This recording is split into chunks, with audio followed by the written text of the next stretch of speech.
This is Elisa Reyes, and you're listening to Deeper Than Music. Hi, I'm singer-songwriter and actor Robert Avallanet, and you're tuning into Deeper Than Music. Hello, wherever you are in the world. Good evening, good afternoon. This is Mark, Deeper Than Music, radio behind every great song. There's an even greater story. I'd like to say what's up to everybody listening to us on Apple Podcasts, Google Podcasts, and all the various platforms that we're streamed on. Today we have a very special treat. This guy he's been in over 40 films. Also, through the grapevine, heard that he's also a martial artist, used to be a breakdancer, and you can catch his new series called Tales of Tales on Tubi. Ladies and gentlemen, we welcome Harley Wallen here on Deeper Than Music. How you doing? Thank you so much for having me, and thank you. Yeah, I'm excited to be on, and I'm ready.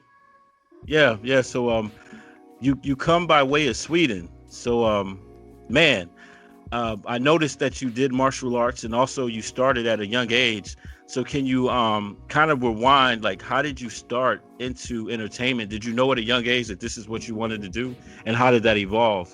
Yeah, it's funny. I have all the stories from when I was growing up. I remember watching Tarzan was one of the people that I loved watching, and my mom tells me that around 4 or 5 years of age, I would tell her that I was going to move to America and I was going to become a big star like Tarzan, which is hilarious because that's not at all the route that I followed. I started, like you said, with martial arts. I started with judo, specifically, made it onto the national team, competed in judo, taekwondo, and later on in Bushido, which is what became mixed martial arts. Had my last fight about 10 years ago as a professional fighter. But what kept bringing me back was acting. I fell in love with acting when I was doing a Swedish show, kind of a cabaret show. They brought me on because I was a high-end breakdancer, and they had musical guests all the time. So they brought us in that way, but then they asked us usually, did you want to be the person who walks up and buys the suntan lotion? Do you want to be the person that's doing this and that? So you got these little one-liners here and there, and you started hanging out with the actors, and you started seeing, how into their process and their ways they are, their methods, so to speak. And I became just absolutely spellbound by acting, and I've been doing acting and acting coaching and stuff like that ever since. Wow. And breakdancing. So yeah, you were a part of the b-boy culture. And yeah, man. So used to hang out with Quincy Jones Jr. in Stockholm, breakdance. I a Scandinavian champion at one time with Crazy Crew.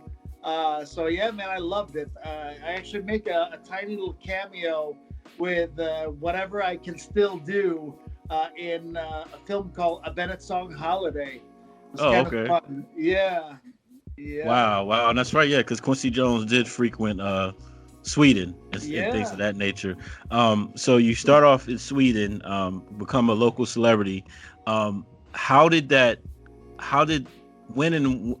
did you decide, look, I need to go to America, and how did that happen? I moved in long time ago. I was really young. I moved here in the mid 90s, and I really pursued acting hard out of the gate. I had agencies that did me good in Michigan and Chicago, in Toronto, and in New York. I did some work in Miami, and I did well for probably the first 2 years, but it was very inconsistent. And then after that, because of the fact that I moved away from my whole family, I didn't have a safety net here. When things were kind of hit and miss, I got myself a real job, so to speak. And unfortunately, I did really well. And that's probably what pulled me away from this for so long, because my pursuit of that and my mixed martial arts pretty much occupied me up until about 10 years ago, when I gave up on fighting individually. I knew I needed some form of artistic outlet, and acting was just what kept calling me. Okay. So you're saying that you still were like doing martial arts, and then the gigs were inconsistent, but the acting kept calling you. And what was like, they say the big break. What was like the big break? Like, look, okay, this is my calling. Let me stick with it and keep the ball rolling. And like you said, martial arts, because I could imagine that could be kind of exhausting, and it takes a toll on you physically. Yeah, I remember when I started acting, I was still coaching, but I'm the kind of coach that gets in the ring with my guys. And I would come to my jobs and I would be having marks all over my face. And my manager at the time pulls me aside and goes, "Hey, Harley, you can't be doing that stuff. You can't come and have, all the burns and the boxing glove, all the stuff that you end up getting when you train." So about 4 or 5 years ago, I stopped coaching as well. But yeah, that was the one outlet that I had up until I ended up getting into acting. And then I acted more as a hobby and as a thing for me, for my soul. And then they ended the film incentives in Michigan, and I was really heartbroken. I just got on Batman vs Superman, had a couple of scenes, had a couple of lines. Unfortunately got cut, but still it was a validation of being there. And then they took them away, and that was actually my catalyst, because I said at the time the independent film community in Michigan was not good at all. And I decided that I was going to educate myself and become a catalyst for quality films being shot here in Michigan. So that was the route that I went. I got on Rocket Jump Film School online, and I studied my tail off, so to speak, to be able to act and direct. And it took me 10 feature films to get to where I am today. But yeah, wow. It's been a crazy route to get here, but I don't regret it one bit. Because you mentioned that you went online and you taught yourself the craft, and I was going to ask you, like, what were the tools that you used, and you mentioned that specific online. Yeah. Rocket Jump, I will highly recommend it to anyone. It's a great way to learn as a director, but it's also, what I love about them is if I'm shooting, a Mexican stand-up with 3 people eyeing each other tomorrow, I can hop on Rocket Jump. I can look up how they give you a few different things of how you can shoot this without losing your orientation and with it feeling as intense as it needs to. I love that. Rocket Jump and 5-Minute Film School are the two things that I enjoy a lot. But Rocket Jump covers everything. So if you want to be able to hold your gaffer accountable by knowing, what lights should look like for a scene, stuff like that, I'm a big fan, and I still go back and go through videos before we shoot. Anything where I'm like, oh, I wonder how I want to shoot this because it's calling me for something special, I go back to that still. It's a great recommendation for anybody that's looking to get into this. And then you also mentioned like Michigan. As far as Michigan, when we think Michigan, we think Motown, we think cars, and we think, like, when I think film, the last film I think of Michigan is 8 Mile, Eminem. Yeah. So how was the Michigan have a thriving film scene, or? It was really strong when we had the incentives, but unfortunately, it didn't further Michigan filmmaking. So a lot of the Michigan filmmakers weren't really getting anywhere. But Hollywood came here with the studios and had all their big projects here, which was great. But whenever they do that, there's only so many roles they really give to the local community. It's a lot of extras. It's a lot of day players. It's makeup artists and PAs, and that's kind of what they give out. And then they have their own core that they bring in from the outside. So I wanted to do something that would be able to go further. So when I started doing my Painted Creek productions, that was with the intent of doing everything from within, because when the film incentives left, there's a lot of people that lived here that couldn't move to Atlanta or wherever the incentives were. So we had a strong talent pool that was underworked, and I saw that as an opportunity. And I said, if I can build a budget, I have terrifically very talented people here that are desperate for quality work. Wow. So you saw a need, and then you created your own production company, man. Yeah. And now 40 films later, so that's very impressive. Right. So I wanted to ask, like, throughout all of this, what were the biggest challenges? Like, what were challenges that you had to overcome in order to get to where you are now?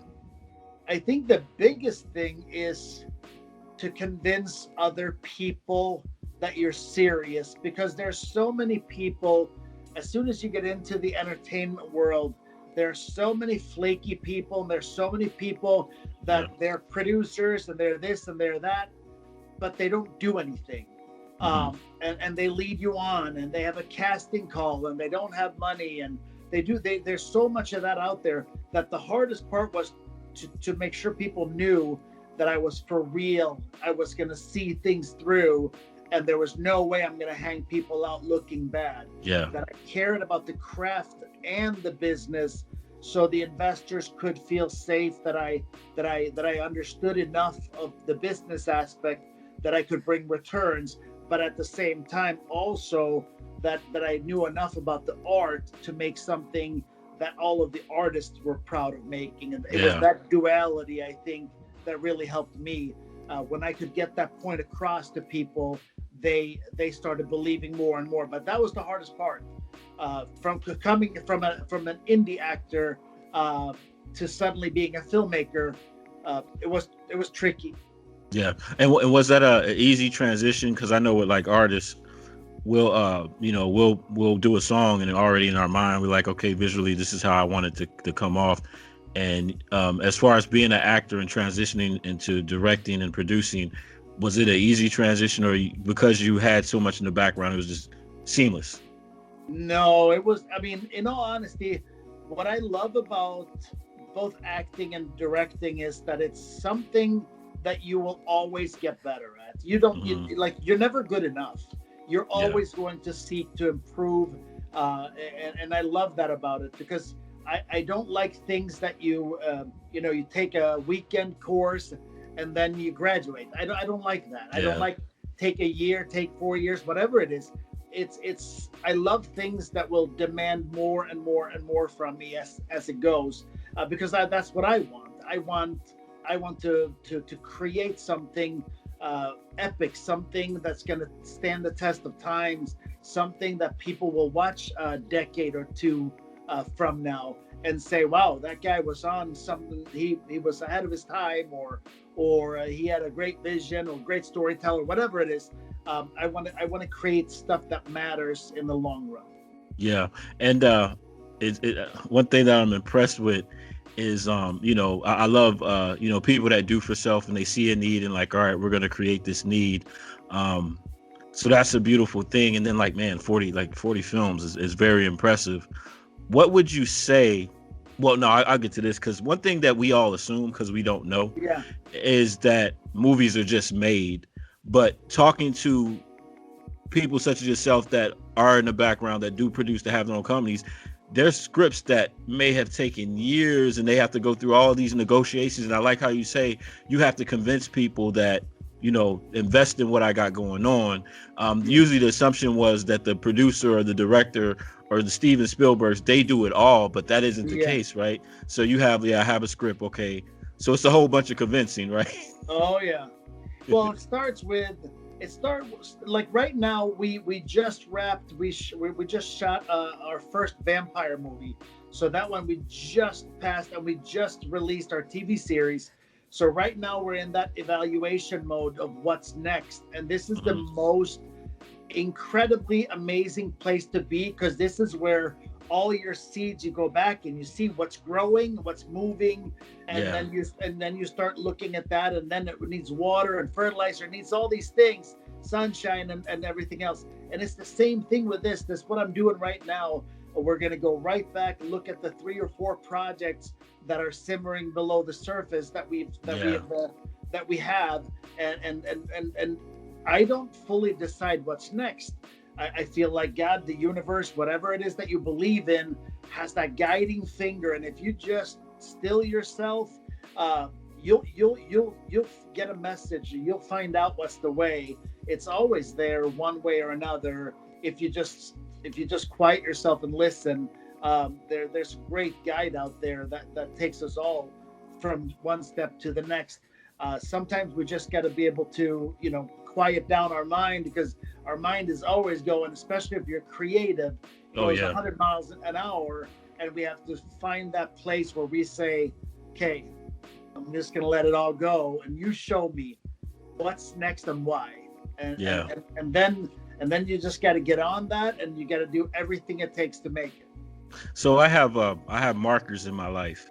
The marker, and we were talking about this before the show, the marker before things went to crap was February before COVID. So I want to say February 2020. Suwong's Oscar event. Yeah. Afterwards, the world shut down. Yeah. How did COVID-19 impact you as a actor and in your company?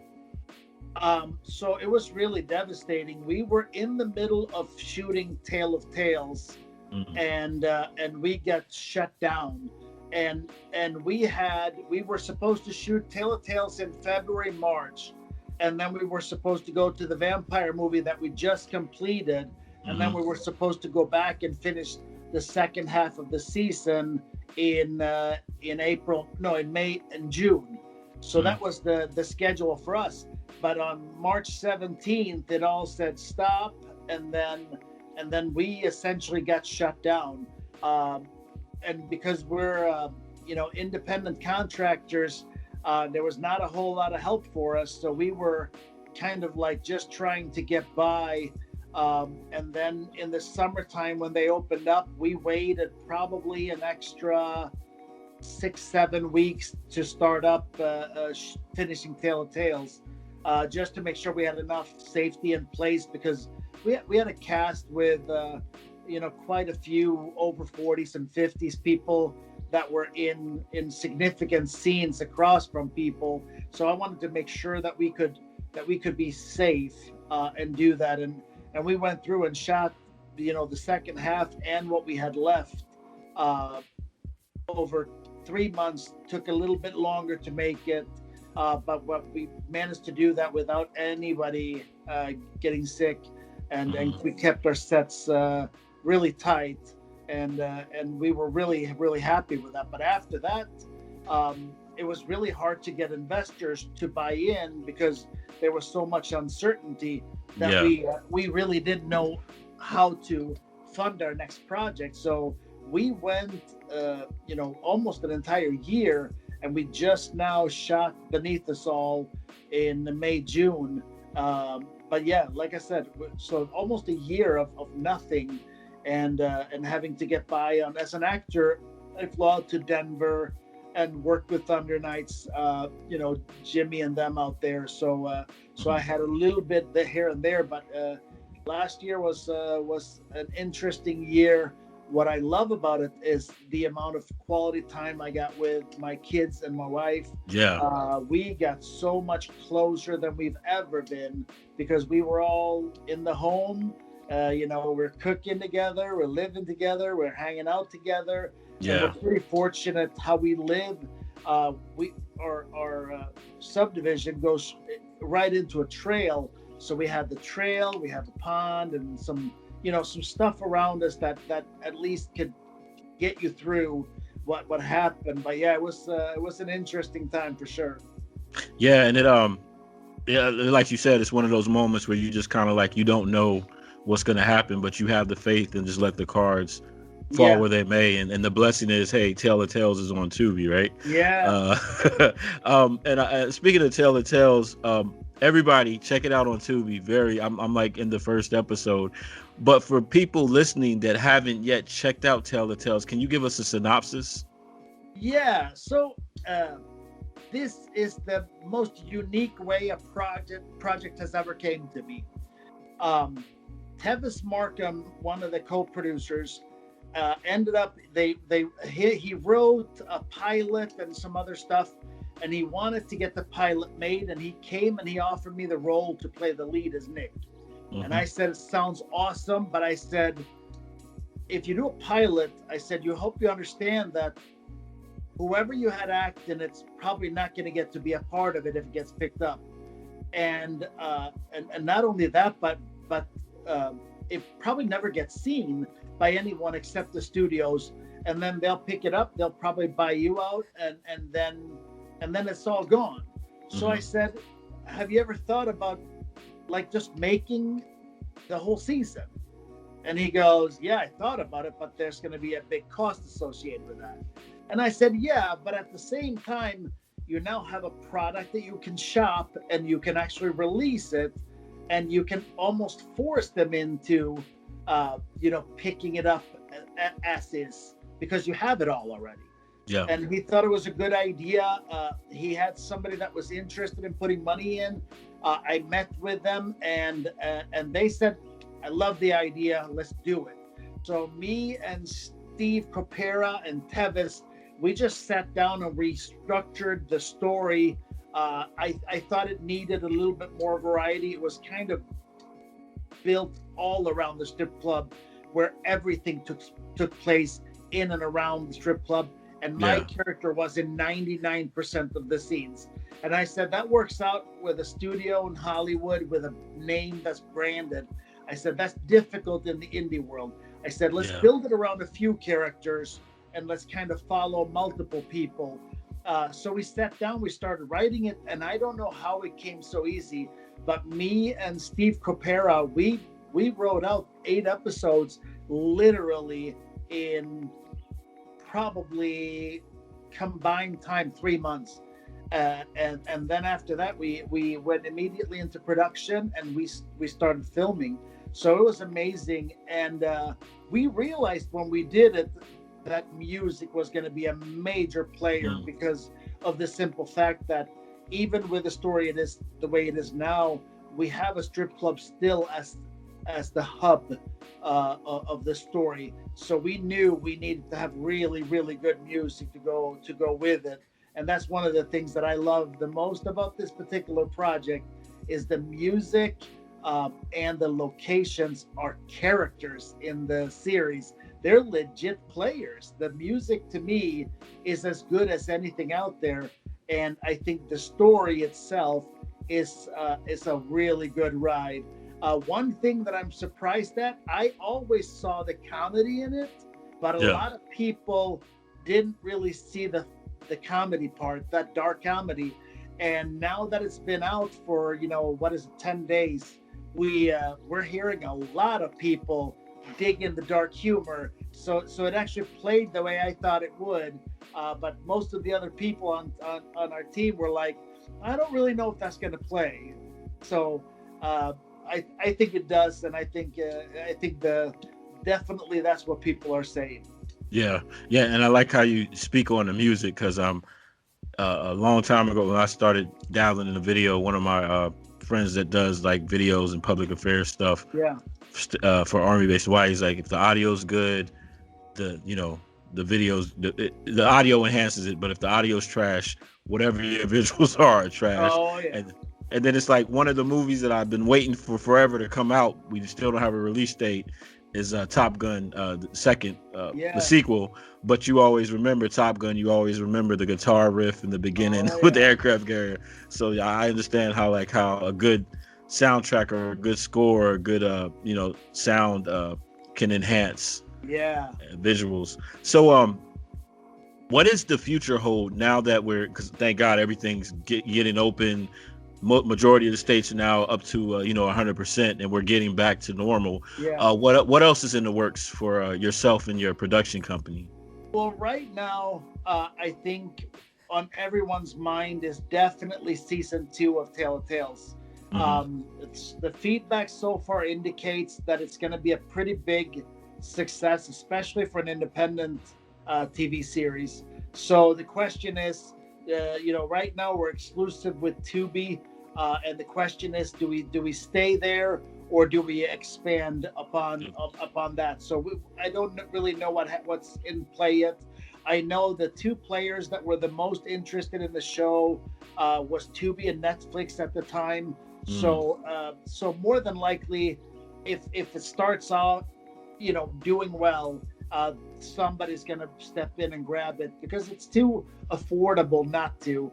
I would definitely see a studio jump in. Right now, the cheapest shows out there are over $1 million per episode. And, wow. And you're looking at what we spent. We didn't spend that on the season to get people an idea.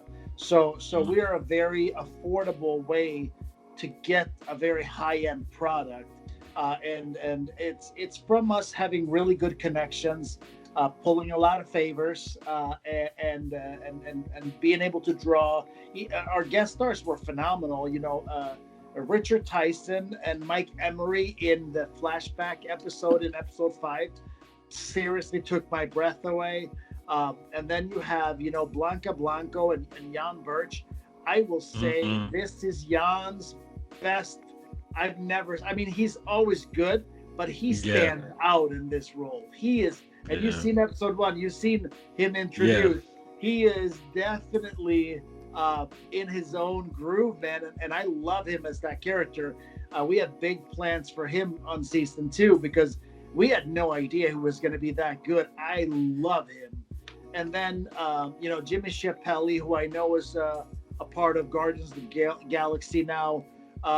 He's guesting with us. Blanca Blanco, like I said, who I don't know if she's more famous for her modeling or for her acting at this point. She's like all over doing everything, but she's fantastic as well. So we have really nice, strong guest stars. And my director of photography, Alex Gasparetto, he was seriously just amazing this whole time. The imagery is so powerful in this series, and the locations, like I said, I just really think it's gonna be season 2 is probably what's next. But you never know. Our horror films right now are really kind of breaking through, and we're in negotiations on Ash and Bone. We dropped that trailer in January, and it was wild because all the distributors that we've been trying to get with for the last however many films were all of a sudden knocking on the door saying, "Hey, we'd like to rep your film." And now we're kind of stuck in a bit of a bidding war between them, and which is a good thing. So Ash and Bone is on the way out, and like I said, the Beneath Us All, the vampire movie, it's going to be leaps and bounds better than anything we've done, and that one is now in the can, and there's the possibility that the horror community wants us to make another horror film, but we'll see. It's exciting. And I think now that everything is ramping up, we all been inside, we've all but now it's people want more to consume, and now that studios are open and things are opening up, now it's time to ramp up with everything. Like for me, for example, I previously, like I said, my life changed due to COVID. Before COVID, I was working at American Airlines. They cut like 30% of my department. Luckily I was spared, but it was like, look, I need something more secure, so I made that move. But on the back end was everybody didn't expect the world to want to ramp back up and travel to ramp back up. So now a lot of airlines and airports are like, hey, we need our employees to volunteer at the airport, and now there's a shortage of pilots. So everything is ramping up, and that even the entertainment field is like, so that works in your favor. So where can people catch all, we already talked about Tubi for Tales of Tales, but now it's shameless promotion. Where can people find out about your production studios, what you have in the works, and your current works? I think the best place to follow me is I'm very active on Facebook and Instagram. I have not figured out a way to be interactive well on Twitter. I still make attempts, but it's not quite as conversational as I like it. I don't like the talking to yourself and stuff. So to me, the Instagram is a much more interactive place. Also, it's a visual place, which I like. And then Facebook is a now that people are kind of not quite as politically charged as they've been. Can use Facebook for some enjoyment again as well. Where we can talk about fun stuff. But we talking about Tubi. So Tale of Tales is on Tubi, but I'm becoming a bit of a Tubi guy here. I have Agraman's Gate, my first horror movie. It's on Tubi. I have Eternal Code and Moving Parts and several films on Tubi. So if you wanted to check any of that work out, because Tubi is free, you can just go check that out on Tubi and type in Harley Wallen. So that's a good place to check out what I've done, and you don't have to pay any of these VOD charges. So definitely a good spot. And then we spoke about it earlier and touched on it. My last question: what do you want to be remembered? Like when it's all said and done, you have your collections and, you're getting a Lifetime Achievement Award. What do you want yourself and your production studio to be remembered by? I want to be remembered, primarily I want to be remembered by my wife and kids as a good husband, good father. That's first and foremost. And then by everybody else. One of the things that I love more than anything about doing what I do is that me pursuing my dreams, I have been able to bring so many people to their dreams, and to take people that had almost given up on everything they loved, and then somehow they hooked on to me, and I pulled them just far enough towards their dreams that they became reignited and reinvigorated. And that's my favorite thing. So if I want to be remembered for anything, I want to be an inspiration to people. I want people to look at me and say, if he can do it, I can do it. I want that. I want to help and enable that in people, because there's nothing worse than this one lifetime that we have here to waste this on trivial stuff that don't matter. If it's in your heart, chase it with everything you got. There's no need to wait. And here's the cool thing. If you fall flat on your face, you can get up again. You can brush yourself off. Exactly. And you can either go back at it again, or you can say, maybe I need a break. And you can take a break and then go back to it again. But you never have to stop. And please don't, because I've seen people that criticized me because I was the dreamer. I've released songs. I've been a stunt man. I've been a fighter. I've done like so many crazy things. I've lived 10 lifetimes already. But they would look at me and say, when are you going to get a real job? When are you going to be this? When are you going to do that? But at the same time, they were super jealous. Yeah. And, I've had 2 premieres now at the Chinese Theater in Hollywood. Betrayed is in almost 80 countries right now. Wow. And it's all from not quitting. It's all from saying, I just need to try harder. I just need to do better. I just need to focus. I just need to build better relationships. And I just keep demanding more from myself as I go. And that's what I want to be remembered as, somebody who did that for themselves and others. Yep. And then, we have technology now where back in the day you had to go to the library, you had the card catalog. Now you got YouTube University, and there's so many outlets to release content and things like that. So absolutely. There's no reason anymore. If there's a will, there's a way. You may have to do it as a hobby for a bit. Maybe you can jump right in. I don't know what the circumstances are for each person, but there is a way. Don't quit on it. It's the one thing that's speaking in your heart. Follow it, chase it. It'll be there. You may have to, everything that you love and desire is on the other side of fear. Yes. So ladies and gentlemen, another great interview with man, Do For Self, Tell It Tales on Tubi, 40 films, breakdancing, karate, the great Harley Wallen. So ladies and gentlemen, thank you. And this is Mark and Harley Wallen signing off for Deeper Than Music.